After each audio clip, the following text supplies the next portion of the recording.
When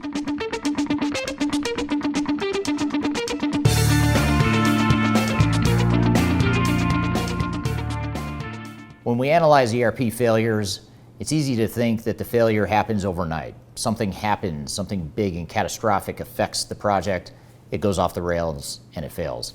That's not true. ERP failures happen very slowly, they happen over time, and I'm going to talk here today about what I mean by that and what you can do about it.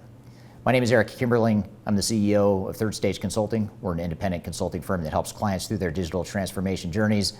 And I always say that ERP failure is a lot like death by 1,000 paper cuts. There's usually not one extreme thing that happens or one bad decision or one mistake that's made that leads to failure. Usually it's a series or a sequence of activities.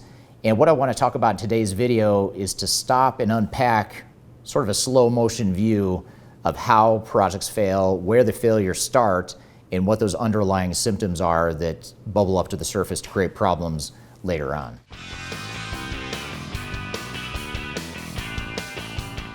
So the first common mistake in an ERP failure is the whole idea of unrealistic expectations. Something happens early in the project, usually in the sales cycle or the ERP evaluation cycle, where the implementing company has some sort of preconceived unrealistic expectation of how much time, money, or resources that the project is going to take. Now, the problem with this is that it's often perpetuated by software vendors and sales reps and industry analysts and others that are trying to sell software. They are generally going to overstate the benefits of their software, downplay the risks, and it unintentionally typically creates an unrealistic expectation of what the transformation is going to look like.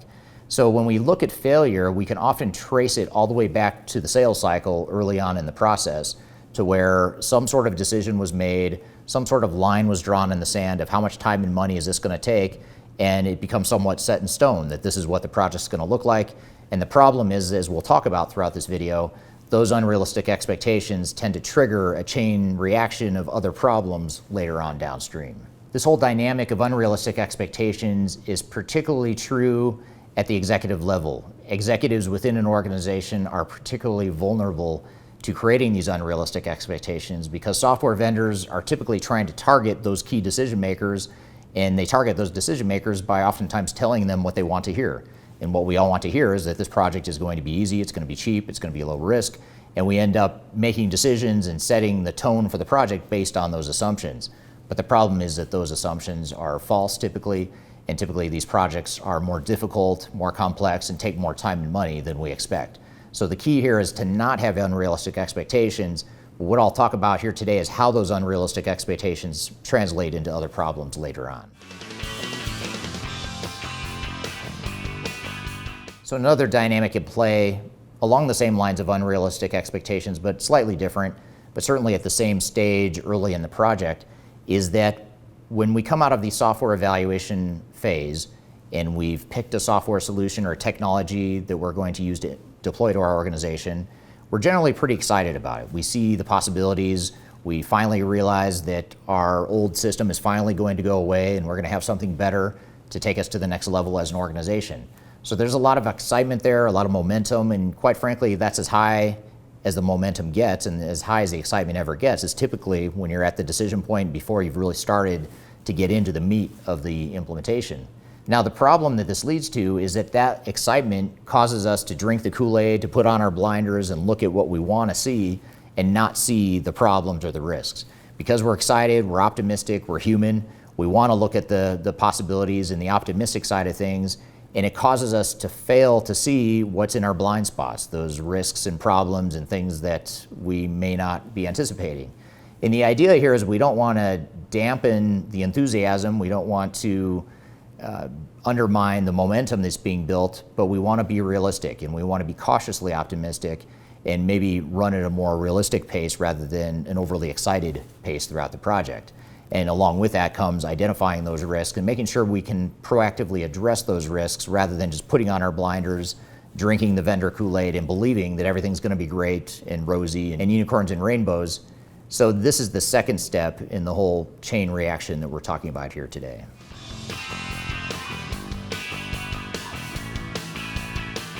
So we start the project with unrealistic expectations. We're overly excited to the point that we've got our blinders on, we're drinking the Kool-Aid, and we're not seeing risks. Now, the third thing that happens in the chain of events that leads to failure is that we jump straight into the implementation. The system integrator and the vendor convince us that we should start the project tomorrow.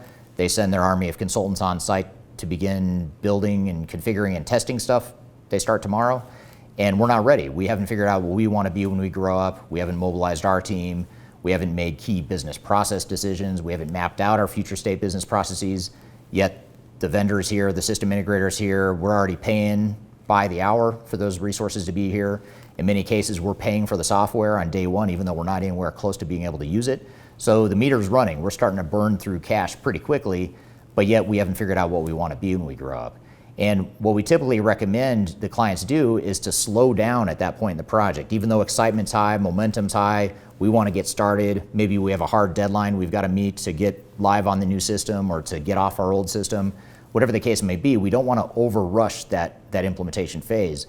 In fact, we found that clients that take the time to slow down a bit and just catch their breath and have a clear, deliberate plan, a clear blueprint and roadmap, mobilizing their team, program management plan, all that good stuff, those projects tend to go better and speed up later on, and longer term end up taking less time and money than the projects that simply jump straight into the implementation.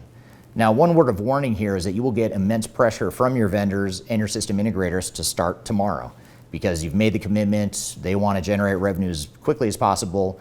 They're going to try to pressure you and convince you that that's the right thing to do. But I'm here to tell you that jumping into an implementation too quickly can actually lead to a lot of problems later on. And at the very least, the first problem I pointed out to you, the unrealistic expectations, is going to come back to haunt you a lot sooner if you jump straight into the implementation, because you're going to burn through money and time a lot more inefficiently than if you were to take your time during that pre-implementation phase to objectively plan out what your transformation is going to look like. So we've covered 3 steps in the chain reaction, the slow motion evolution of a failure. The next 4th step here that we often see is that companies feel the momentum, they feel the excitement, they're getting going on the implementation, the vendor and the system integrator are all excited, everyone's excited, and there's a feeling that we are ready for this change. Change management will not be a problem. Our employees are ready for the change, they hate their old system, they love the new system we're going to be deploying.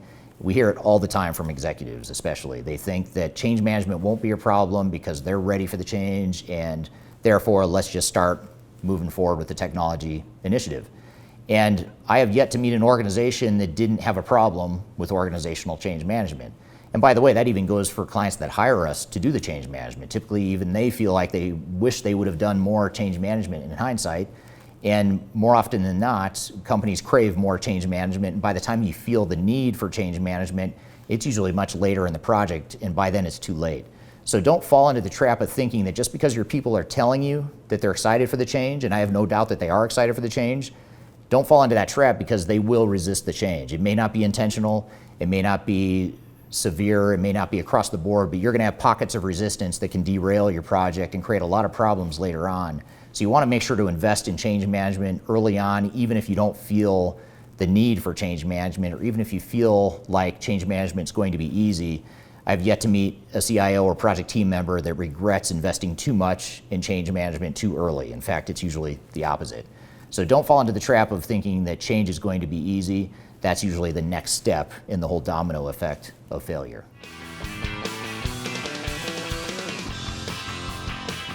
So the next domino to fall in this whole sequence of events that I've been talking about so far is a failure to see risks in general, a failure to look outside the realm of what's happening day to day, what's happening outside the room of your project team, your war room, and really identifying what the risks are and mitigating those risks.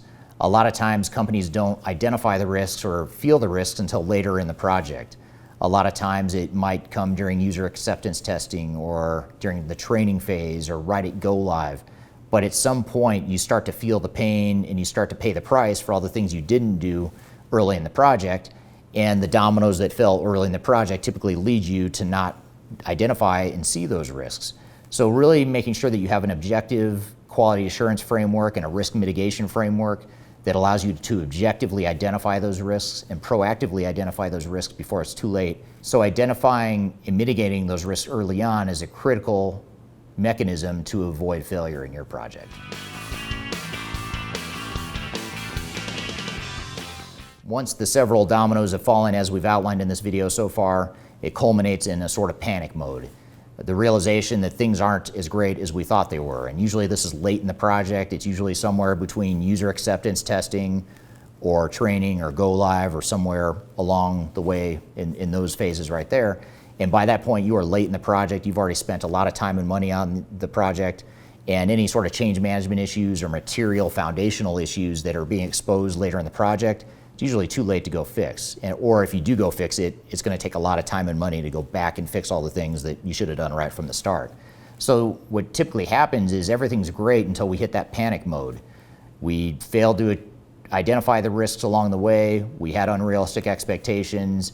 We were overly excited for the project. We jumped into the implementation too quickly. Everything's great until it's not great anymore, and now we're in panic mode. So that whole process, all those dominoes that fall along the way, are typically what lead us to failure. And in the next segment here, I'll talk about what we can do to avoid some of those challenges. So one of the biggest things you could do to avoid failure is to be aware of these different trigger points and these different steps in a slow motion failure. These things that I've talked about throughout this video are the dynamics that lead to failure, and they tend to snowball out of control to lead to failure later on. And the thing with it is that the project was always destined to fail in many cases when you go through the sequence of event that I just described, but you don't realize it until it's too late, until you're late in the project and you feel the pain that you can't go back and fix necessarily. So the key is to identify those risks as soon as possible. I also encourage you to check out a tool that we will provide to you. I've included a link below. And I encourage you to take this assessment to see where your project stands in terms of overall risk and what some of the remediation recommendations we might have for where you are in your transformation. So check out the link below. It's a free tool that'll allow you to assess the risks of your transformation. So in addition to that risk assessment, I also encourage you to check out some of the links below. I've included a number of resources in the links that'll help you through your digital transformation journey. So I hope you found this information useful. I encourage you to reach out to me if you're about to start a transformation, or if you're in the midst of a transformation, perhaps you're having some difficulty along the way, or you're concerned about some of the risks. Feel free to reach out. I'd be happy to be an informal sounding board for you. I've included my contact information below, along with a number of other resources that should help you through your transformation journey. So I hope you found this information useful, and I hope you have a great day.